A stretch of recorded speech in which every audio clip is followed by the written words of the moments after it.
Hey there, everybody. Welcome to the Daily Mix. I am Angella Sharpe. You guys, a lot of Blues stuff has been happening this weekend. Of course, you know, all the team members are taking their turn, their day with the Cup, which is pretty cool. And to add to his day to the Cup, Jordan Binnington actually signed a deal. That means he won't have to go through arbitration. He signed 2 years, averaging $4.4 million per year. So that is pretty cool and exciting for St. Louis to know our goaltender who got us the Stanley Cup will be here for 2 more years. But like I said, he also had his day with the Cup, which is cool. He took it around his hometown, which is very nice. The mayor gave him a key to their city, and when he got the key, he gave a little speech about it, right? So the speech was something to the effect of, if you're one of those people who's just waiting and you don't think anybody's noticing you, just keep waiting because your time will come, which is adorable. I have yet to see an actual video of it, and that's what I want to see, because I want to see the real video of him saying it, because when I was reading about it, I was starting to get emotional about it, so I think it's just, you know, adorable. And of course, him and the Cup had a long day, so he ended the day hanging out with the Stanley Cup. They were actually in bed together. The most adorable little photo ever, with him laying in the bed with, like, you know, the cold compress on his head, and the Cup next to him also with the cold compress on his head. So you have to love that. Yesterday, Pietrangelo had his day with the Cup, putting all his children around it. He has 3 little ones. So, and golfing, a lot of golfing. So it's just kind of fun to see what each of the guys does with the Stanley Cup on their day. And I can't wait till Pat Maroon has his day, because at least you know that will be here somewhere in St. Louis. I'm guessing Oakville. Now later on in the show, we have Joe Edwards coming on. Now everybody knows Joe Edwards from his work with The Loop, but did you know that he is a huge, like, really into the moon and the Apollo landing? Of course, the Apollo is celebrating their 50th anniversary of that landing. So he's gonna be on to talk all things moon related. Keep it right here, and let's get started with today's Daily Mix.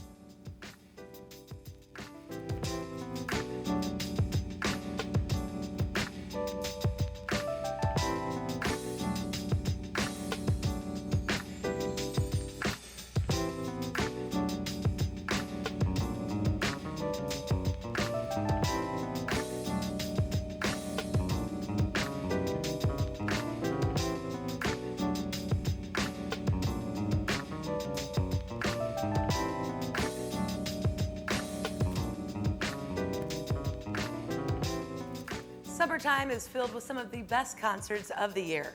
The St. Louis Zoo and Mid-America Chevy Dealers presents the Jungle Boogie Concert Series every Friday night all summer long. This week's live entertainment will be performed by Zydeco Crawdaddies. You can also grab a bite and enjoy a craft beer or wine while watching the show. Not to mention, this event is free. So grab your lawn chair and head on down to the St. Louis Zoo this Friday from 5 to 8 for the Jungle Boogie Concert Series. Now, you can't make it this Friday? No problem. Like I said, it's happening every Friday this summer through August 30th. For more information, visit stlzoo.org. Now, if summer has you buggin', then why not head out to the Butterfly House? All summer long, they have special events and activities for the whole family. Visit Summer Buggin' and become a nature sleuth. Enjoy live animal encounters, sprout new knowledge, and learn what makes fireflies glow. I call those, you know, buggers. And for the first time ever, they're having daily butterfly releases at 2 p.m. On Friday, August 2nd, they'll actually have fun activities that capture the wonder of flight as they celebrate butterflies, dragonflies, and all of the other flying creatures of summer at the Flight Festival. Summer bugging is at the Butterfly House through August 31st. You can visit Tuesday through Sunday from 10 a.m. to 4. Visit everything you need to know at butterflyhouse.org. Now, new life is coming to the old St. Louis Mills Outlet Mall thanks to a final settlement allowing Big Sports Properties to transform the 1.5 million square foot campus into a premier sports resort complex. During the big announcement, Dan Buck talked about what makes POWERplex different from other sports complexes. Check it out. There's several ways in which the POWERplex is going to separate ourselves from the pack. Number one, we can do more sports on a single site venue than anybody else in America. Most venues have to decide each and every week who they're going to serve. This week it's volleyball, next week it's wrestling, the next week it's dance and cheer, the next weekend it's going to be a basketball tournament, the next weekend they start the cycle over again. Here, we literally can run simultaneous events because we have 1.5 million square feet. We can run a volleyball tournament while running a 3-on-3 basketball tournament, while running a beach volleyball event, while running a pickleball event, while running a dance and cheerleading competition, while running 120 teams in a softball or baseball tournament, all simultaneously. Number two, no one, and I will put this out there to anybody to challenge, no one in America can match the on-site amenities that we will bring to families who are here to play sports. An 18-theater Cineplex, 3 go-kart tracks, indoor and outdoor putt-putt, bumper boats, laser tag, rock climbing, zip lines, ice rinks, all here. We inherit everything that this mall had to offer. Do we have some sprucing up to do? Do we have some work ahead of us? Yes, but these are all things you could never, ever afford to do if you were trying to do it from a ground-up situation. We are inheriting a remarkable campus that fits beautifully for what our family needs are. Not to mention 13 restaurants with all the hoods, all the walk-ins, all of the things needed to get a restaurant up and running quickly. So the ability to do things that no other sports campus in America can do is truly a separator for what we do. Where is the zip line? How does that work? That's all I really want to know, but it sounds pretty cool. This is going to be huge, and the wait won't be long either. Construction is stated to begin this September, and many of the venues could actually open in early 2020. You can follow their progress by visiting POWERplex STL on Facebook and Twitter. For 35 years, Children's Miracle Network hospitals and Dairy Queen have been teaming up to bring healing and happiness to kids treated in the St. Louis area. And here's a sweet way you can help. On Miracle Treat Day, treat yourself to a blizzard and support kids and families right here in our community. For every blizzard treat brought that day, Dairy Queen will be giving $1 or more to the St. Louis Children's Hospital. What's sweeter than that? Miracle Treat Day is Thursday, July 25th. For more information and to find out a Dairy Queen near you, visit miracletreatday.com. Now this summer, you can start your weekends off right with Friday night at Grant's Farm. Each week, Grant's Farm is offering different themed food menus and beer pairings to match. They've also have live entertainment from a variety of local bands each week. Friday Nights at the Farm is happening every Friday through August 30th from 5 to 10 at Grant's Farm. For more details, visit grantsfarm.com. Now, Bill Rancic is known for being the first winner of The Apprentice. That was in 2004, which is why I don't know who he is. And he's also the husband of entertainment reporter Julianne Rancic. I know her. Julianne was diagnosed with cancer in 2011, and the journey that followed has inspired Bill to join the search for the next big idea in cancer care. But he needs your help. Recently, he and Mark Reinhauser joined us to talk about their new program. Check it out. Well, today I'm here on behalf of Astellas Oncology, and it's the C3 Prize, which stands for Changing Cancer Care. And we are looking for people who are going to have the next great idea in non-treatment options. No idea is too small. Even if it's just an idea and you haven't started a business yet, we want you to submit. And today we're calling for submissions. This is the 4th year this program's been running. We're going to give away $200,000 in grant money. And we want you to apply. We want you to go to c3prize.com, and we want to make life better. So $200,000 as an entrepreneur, I know, can go a long way. And we're looking for innovators, entrepreneurs, anybody with an idea. As I mentioned before, no idea is too small.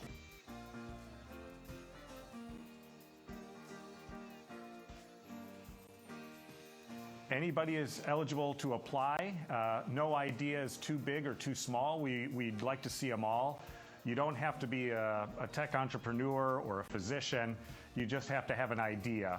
And the way to get information is you can go to our website, which is c3prize.com. It's the letter C, the number 3, prize.com. You can get information about the contest and submit your entries by July 15th.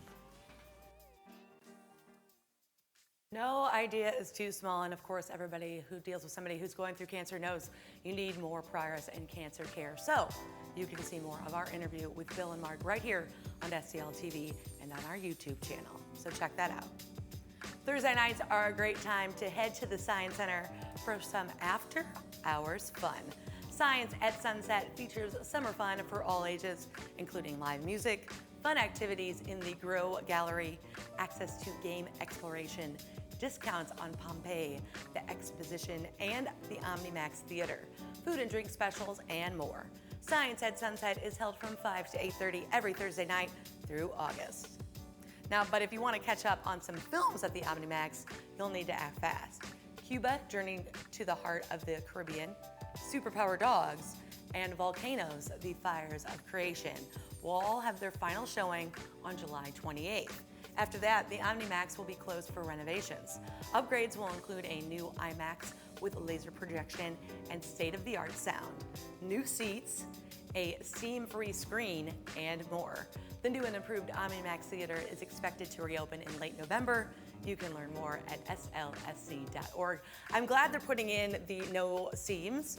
We had a blues watch party there when I worked there a couple years ago for one of our final games, like the game we needed to win in order to go to the playoffs. We had the watch party there, and it was a great venue, but that seam every once in a while would catch the puck. So now with no seams, we can have a lot of watch parties there. So we've all been there. You know, you've cleaned out your basement or garage and you're faced with a pile of old chemical products like paint thinners and pesticides. So what do you do with them? Well, the Metropolitan St. Louis Sewer District has put together a great video that shows you how you get rid of those household hazardous waste. Check it out. I thought you said you were going to get the paint and the cleaners from out of the house. I'll just throw it in the grass. Hey, MSD Sewer Patrol here. Don't you know that many household chemicals can be hazardous to the environment if disposed of improperly? What? Don't worry, there was a time when I didn't know better either. Ray, this stuff's had a good 2,000 or 3,000 miles in it for sure. You wouldn't drink harmful liquids, so don't pour them into the ground where they'll end up in our waterways, damaging our property, fish, and other natural habitat. If you see this symbol, take it to a hazardous waste drop-off facility. That way we keep our waterways clean. Good advice. Well, how am I seeing your thought clouds? That's the way we roll at MSD Sewer Patrol. Check us out at stlmsd.com. Who knew my lawn wasn't a designated hazardous waste drop-off facility?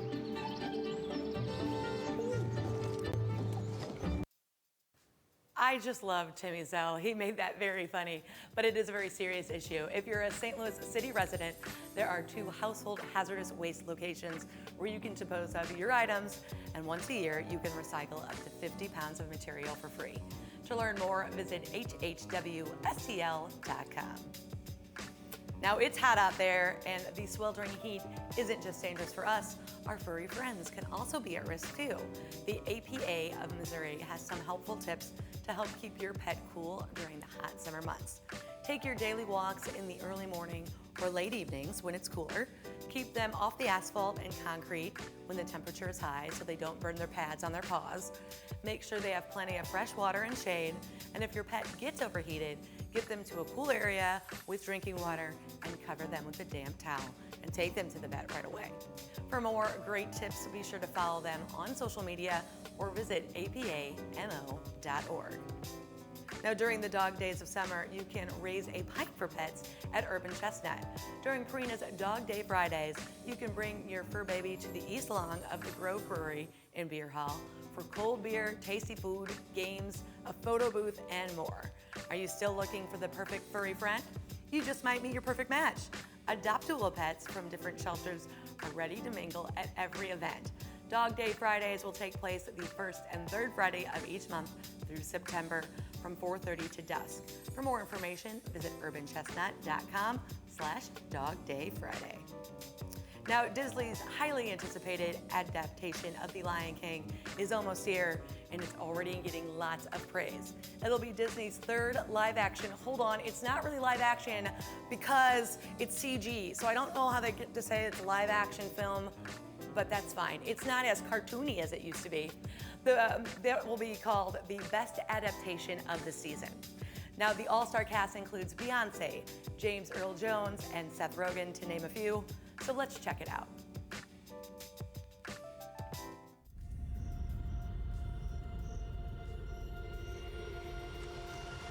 Life's not fair, is it, my little friend? While some are born to feast, others spend their lives in the dark.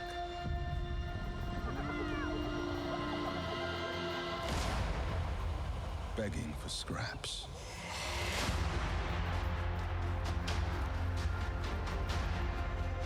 Everything you see exists together in a delicate balance.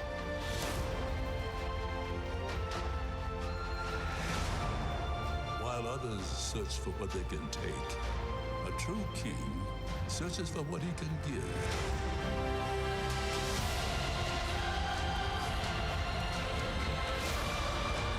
Run away, Simba, and never return.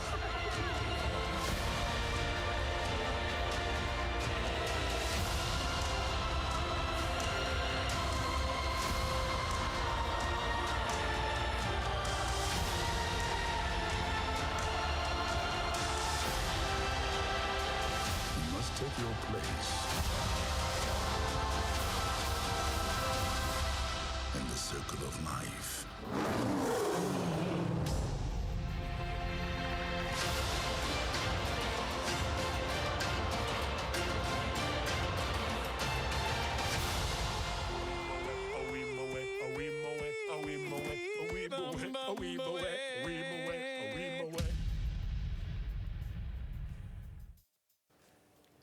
The Lion King hits theaters this July 19th.